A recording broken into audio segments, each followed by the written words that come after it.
Bonjour, je suis Grégory Barbier et voici les grands crimes de l'Est. Cadavres dépecés, couples et femmes seuls abattus. Pendant les années 70 et 80, la forêt de Vendenheim en Alsace va devenir un lieu d'épouvante.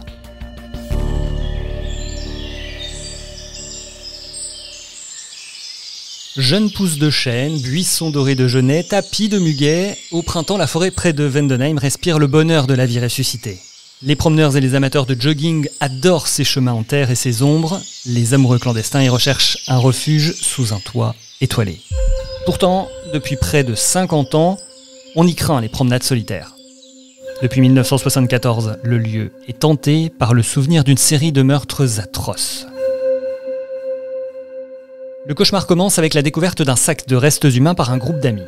Partis pour cueillir du muguet au bord de la D226 qui relie Vendenheim à Reichstätt le 2 mai 1974, ils ramassent dans le fossé un bien sinistre bouquet au parfum putride. La décomposition de la chair est avancée. Une montre arrêtée est retrouvée parmi les vertèbres, les lambeaux de peau, les os de tibia, les fémurs. La date indiquée sur le cadran, 23 septembre 1973, sans doute le jour du meurtre. La police pourra confirmer l'hypothèse à partir du journal retrouvé au même endroit. Mais qui étaient les victimes ? Après examen des os, l'Institut médico-légal de Strasbourg établit qu'il s'agit de 3 cadavres d'hommes de moins de 30 ans, découpés à la scie à métaux.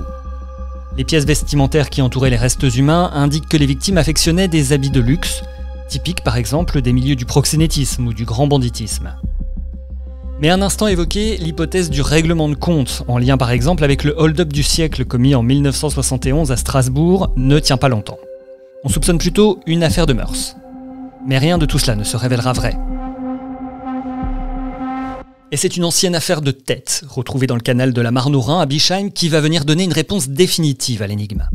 La tête est celle d'un étudiant réunionnais du centre de formation des adultes du Neudorf, le CPFA. Et contactés pour l'enquête, ses anciens camarades reconnaissent ses vêtements parmi ceux découverts dans le sac retrouvé au bord de la route. Mieux encore, certains stagiaires réussissent à identifier parmi les objets une clé appartenant à un autre étudiant. Il s'agit d'un Martiniquais âgé de 22 ans qui avait abandonné les cours du CPFA 2 mois avant. Au centre de l'attention de la police se trouve donc désormais ce fameux établissement. Les journaux de l'époque parlent de stagiaires en or, corrects et travailleurs qui, de plus, suivaient des stages différents et ne se connaissaient peut-être même pas. Pourtant, la 3e victime va se révéler être aussi un stagiaire du centre. On réussit à l'identifier à partir du pantalon resté sans propriétaire que des anciens du CPFA reconnaissent comme celui d'un Ivoirien de 27 ans. Une fiche à son nom pour un pantalon de la même marque est retrouvée dans un magasin de retouches à Strasbourg. Alors la question se pose maintenant, qui a pu assassiner, dépecer, désosser successivement, mais à des moments différents, 3 jeunes gens à la peau noire, récemment venus à Strasbourg, grands, élégants et bons étudiants. L'enquête piétine.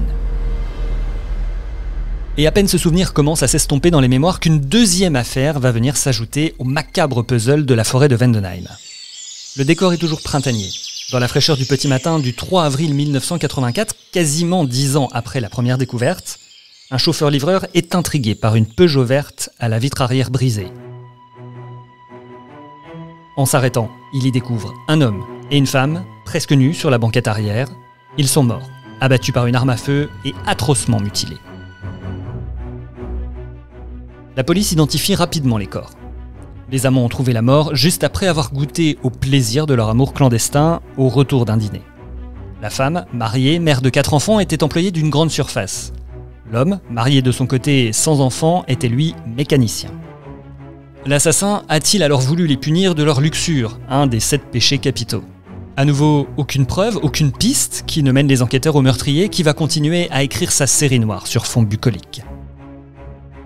14 mois plus tard, en effet, à 500 mètres de l'endroit où on avait découvert les amants, un jogger trouve le corps d'une jeune femme de 18 ans d'origine turque. Plusieurs indices permettent de rapprocher ce crime du précédent. L'assassin a d'abord tiré une balle dans la tête, avant d'infliger ensuite des blessures sur le corps inanimé.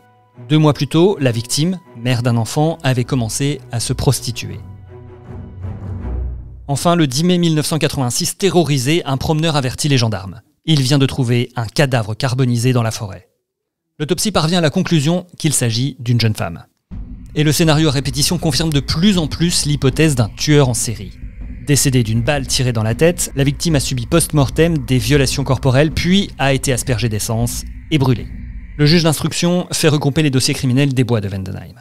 Un jour, l'administration de l'office public d'HLM s'adresse à la police. Elle veut vérifier pourquoi un appartement du boulevard Dostoïevski dans le quartier de Haute-Pierre reste inoccupé depuis plusieurs mois. Il leur était impossible de joindre la locataire. En fouillant dans sa boîte aux lettres, la police récupère une facture du dentiste. La pose de multiples couronnes sur sa dentition permit d'identifier le cadavre de la femme retrouvée ce 10 mai 1986. Son mari, dont elle était séparée, avait déposé un avis de recherche. Mais comme sa sœur, il était persuadé qu'elle avait fui.